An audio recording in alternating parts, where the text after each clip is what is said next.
कुबरेश्वर भगवान की, ओंकारेश्वर भगवान की, कुबरेश्वर महादेव की। हर हर महादेव, हर हर महादेव, हर हर महादेव। भगवान शिव होगरदानी त्रिकालदर्शी कैलाशी अविनाशी देवाधिदेव महादेव,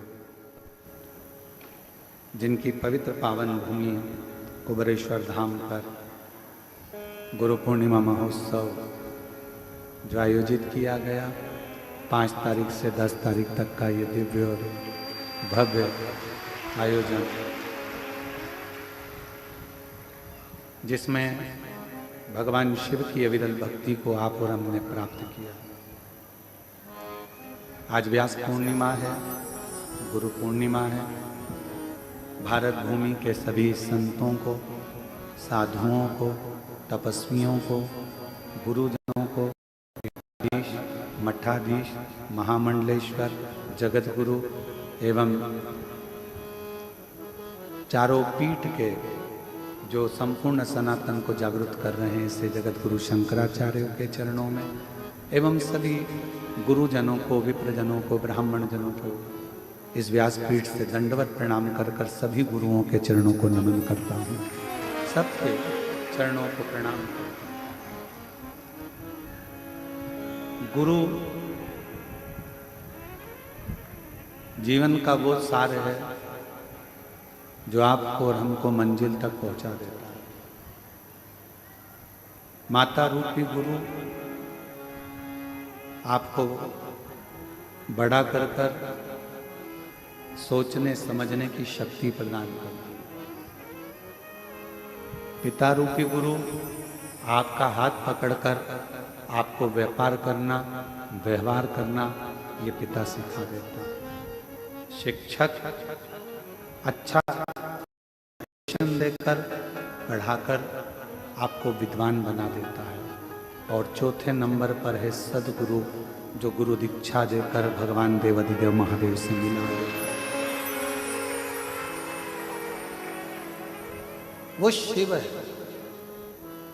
आदि गुरु है, आदि योगी है, जगत गुरु है, जिन्होंने संपूर्ण ब्रह्मांड में, संपूर्ण विश्व में शिष्य और गुरु की परिभाषा को सामने लाया। एक श्रेष्ठ वक्ता देवाधिदेव महादेव और एक श्रेष्ठ श्रोता भी देवाधिदेव महादेव। वक्ता भी शिव है, श्रोता भी शिव है।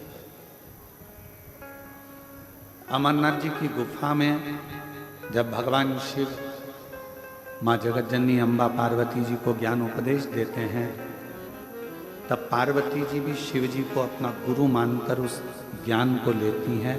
जो अमर ज्ञान था, उस ज्ञान को लेकर माँ जगदम्बा भी अमर हो जाती है, जगतजननी भी अमर।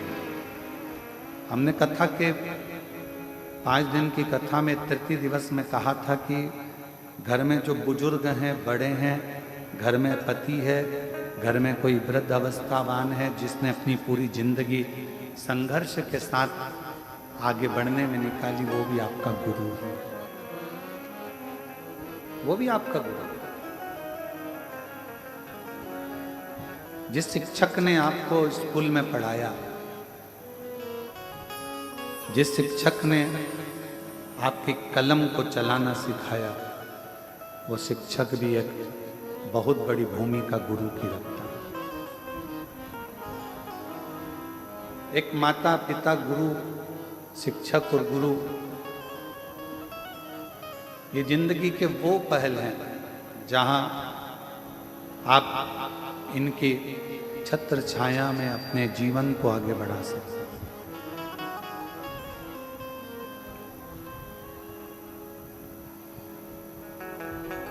और बचपन खेल में खोया, जवानी नींद भर सोया, बुढ़ापा देख कर रोया, सिराने मौत हंसती है।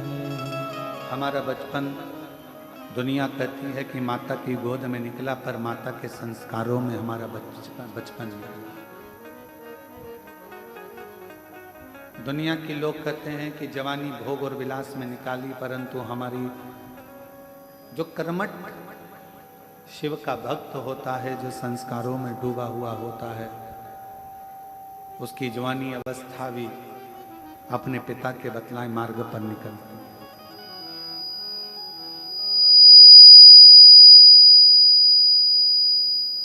और एक अच्छा शिक्षक आपकी जिंदगी में मिल जाए तो वह आपके सारे मार्गों को विद्या के माध्यम से खोल देता है।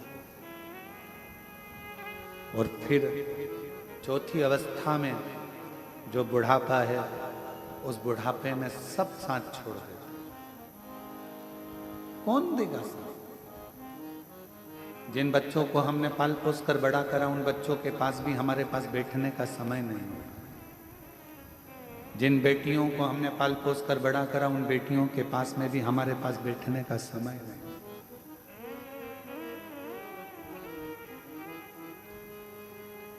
लोग अपने अपने घरों में अपनी अपनी पत्नी से, अपने परिवार से, कुटुंब से फोन पर बात करेंगे, पर बुजुर्ग से बात करने वाला कोई नहीं।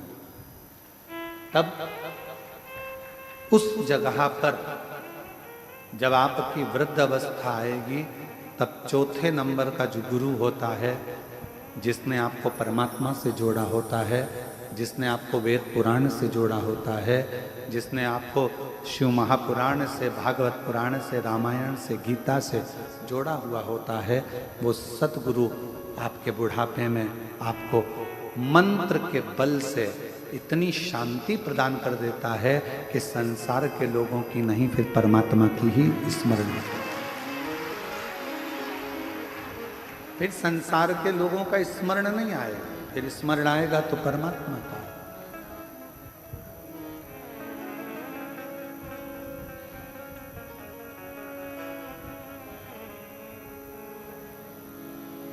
कोई स्मरण कराए, एक अवस्था के अनुसार परमात्मा की भक्ति को धारण करवाने के लिए गुरु का पद बहुत जरूरी है।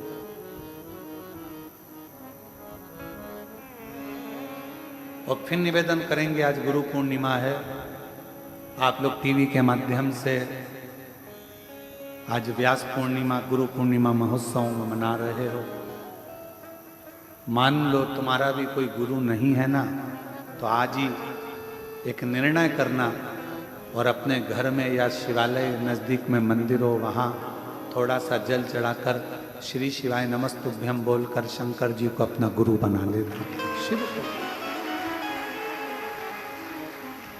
और भगवान देवादिदेव महादेव को जब हमने अपना गुरु बना लिया, तो हमारा ये जन्म और वो जन्म, जितने भी जन्म अगर मान लो कहीं होता है, कभी कभी हो सकता है कि कर्म भोग के कारण फिर हमारा जन्म हो जाए, परंतु आप चिंता मत करो, आपका दूसरा जन्म नहीं होने वाला, क्योंकि आपने शिव महापुराण की कथा बहुत सुनी है। तो हम आपके लिए तो नहीं, परंतु हो किसी के लिए कि भाई ये जन्म वो जन्म, ना जाने कितने कितने जन्म जो इस मृत्यु लोक में आप और हमको मिले। जब ये जन्म और वो जन्म मृत्यु लोक में जितने जितने जन्म आपको और हमको मिले हैं, उन सारे जन्म और भी अगर कोई मिलेंगे तो ये निश्चित है, अगर एक बार देवादिदेव महादेव आपका गुरु बन गया तो किसी जन्म में तुम्हें भटकना नहीं। और मैंने तेरे ही भरोसे बाबा, तेरे ही भरोसे हवा विच उड़ती जावांगी बाबा, डोर तो छड़ी ना में कटी जावांगी।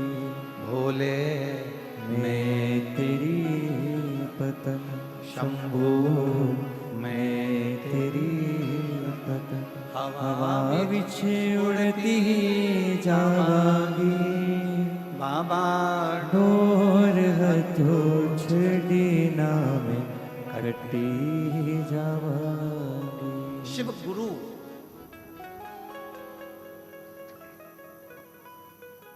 वर्ष में केवल एक ही दिन होता होगा हाँ, और जगह पर हम नहीं कह सकते कि और गुरु मंत्र पूरे साल मिलते हैं, अन्य जगह पर दिए जाते हैं और भी गुरुजन वर्ष भर गुरु मंत्र देते हैं, पर कुबेरेश्वर धाम पर तो केवल एक ही दिन, केवल गुरु पूर्णिमा के दिन ही गुरु दीक्षा और शिव दीक्षा रहती है,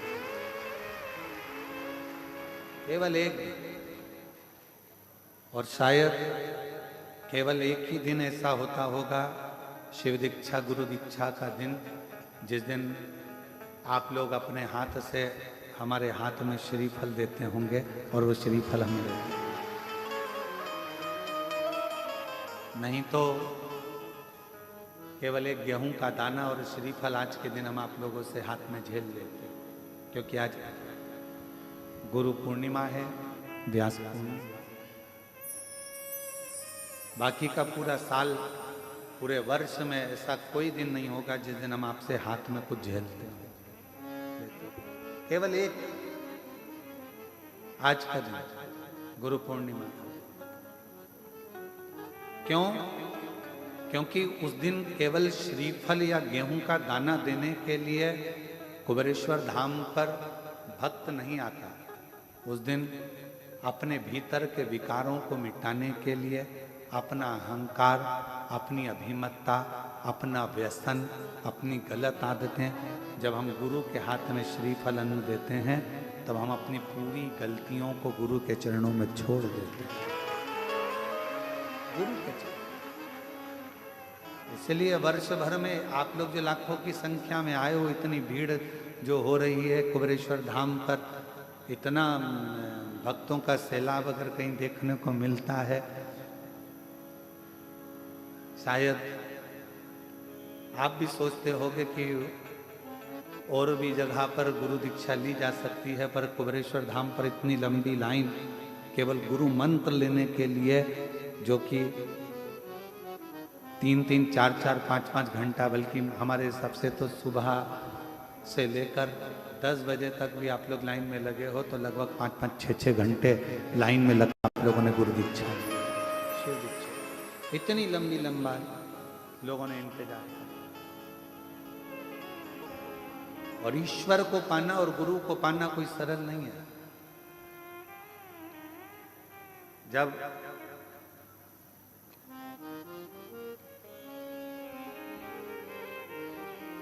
नामदेव जी महाराज गुरु दीक्षा लेने के लिए गए,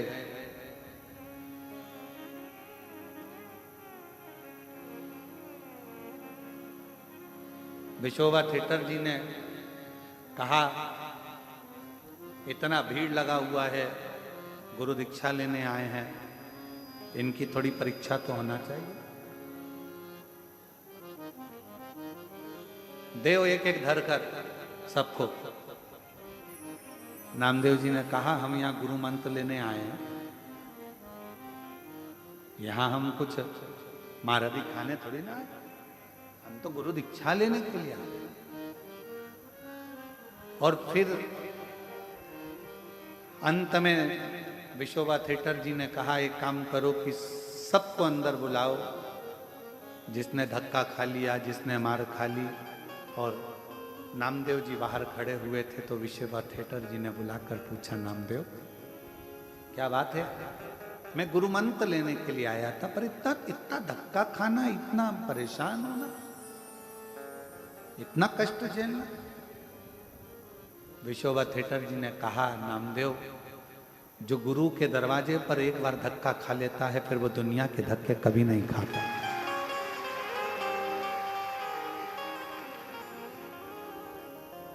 एक बार गुरु जिसको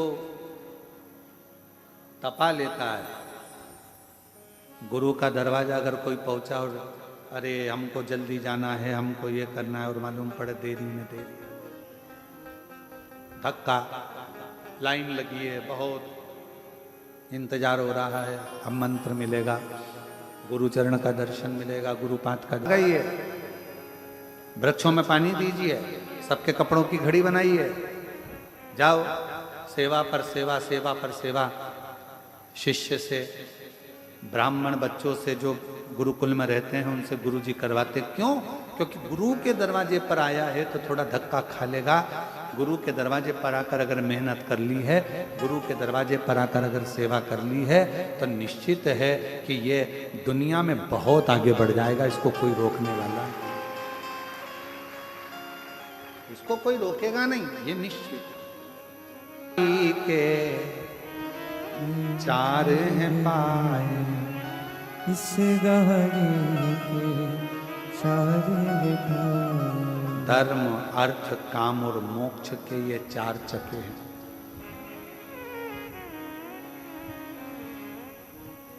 और एक बात और स्मरण में रखो, गुरु को समझना और गुरु को परखना दोनों बड़ा भारी है। दुर्वासा बाबा पहुंच गए द्वारकाधीश के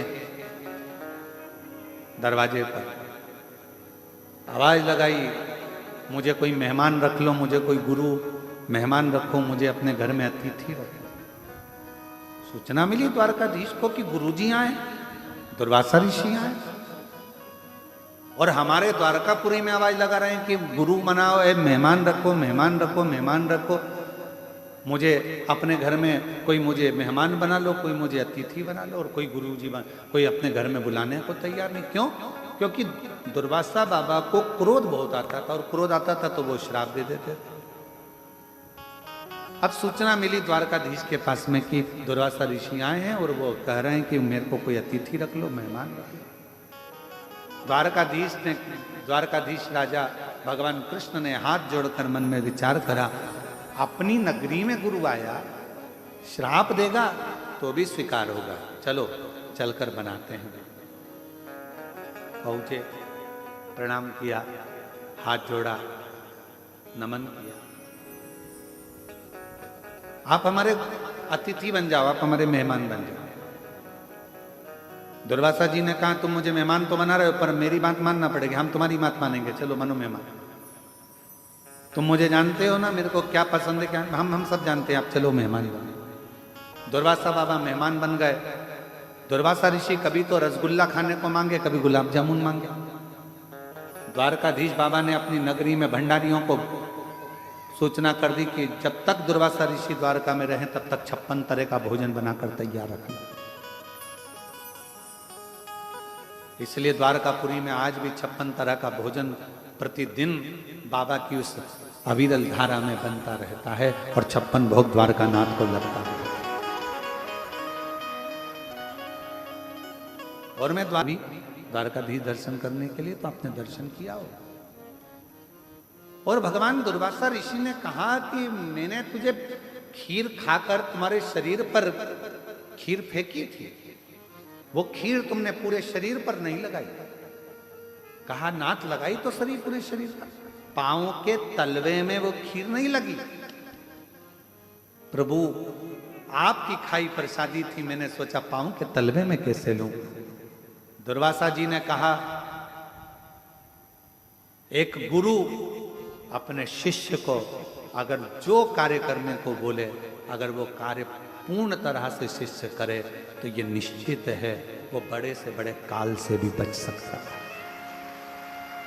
और द्वारकानाथ, आपने अपने गुरु का कहना ना माना, शरीर पर खीर तो लगाई पर पांव के तलवे को छोड़ दिया, इसलिए तुम्हारे प्राण छूटेंगे तो पांव के तलवे से छूटेंगे। अगर भागवत जी में आपने श्रीमद् भागवत में श्रवण करा होगा तो भागवत में वर्णन आता है कि जरा नाम के व्याघ्र ने बाण छोड़ा था। भगवान पांव के ऊपर पांव रखकर बैठे थे और पांव के तलवे में वो बाण लग गया था, और द्वारकाधीश के प्राण शरीर वो पांव के तलवे से छूट गए, पांव के तलवे से। भगवान दुर्वासा ऋषि ने कहा कि मैंने तो तुमको ये एक कवच दिया था, और गुरु कभी भी दुनिया की दृष्टि में भले लोगों को लगे कि गुरुजी ने अपना शाल दे दिया, गुरुजी ने अपना सामान दे दिया, गुरुजी ने बेलपत्र दे दी, गुरुजी ने ये दे दिया, ना ना, बिना मांगे द्वारकाधीश बाबा को मांगना नहीं पड़ा दुर्वासा बाबा से, बिना मांगे ही खीर फेंक दी थी, कवच दे दिया था। गुरु से मांगना ना पड़े और गुरु हृदय से अगर कृपा की दृष्टि ही कर दे मुस्कुरा आनंद के साथ एक बार गुरु अगर देख ही ले तो समझ लो कि जिंदगी सवर जाए, जिंदगी सवर। अब यहां तो मांगा नहीं गया है, खीर फेंकी गई है शरीर। एक करोड़पति व्यक्ति, एक धनपति व्यक्ति, एक अरबपति व्यक्ति, एक खूब अच्छा विद्वान से विद्वान व्यक्ति खूब पड़ गया। गुरु दीक्षा केवल दीक्षा नहीं है, गुरु ने आपके ऊपर छाप लगा दी है कि तू अब शिव का हो गया, शंकर का हो गया, शिव का, तुझे कोई मिटा नहीं सकता। तुम लोग सब बाहर से आए हो, अरे बोलो तो जम के, ठीक है। अगर बाहर से आए हो तो यहां से जाते जाते आप लोग रोड पे से जब चलो तो देखना पेड़ों के ऊपर सफेद कलर पुता रहता है। जंगल में कहीं जाओगे तो पेड़ों के ऊपर रास्ते रास्ते में सफेद कलर थोड़ा थोड़ा सा पट्टा होता रहता है। क्यों पुता रहता है? क्योंकि वन विभाग वालों ने कह दिया ये पेड़ सरकारी है,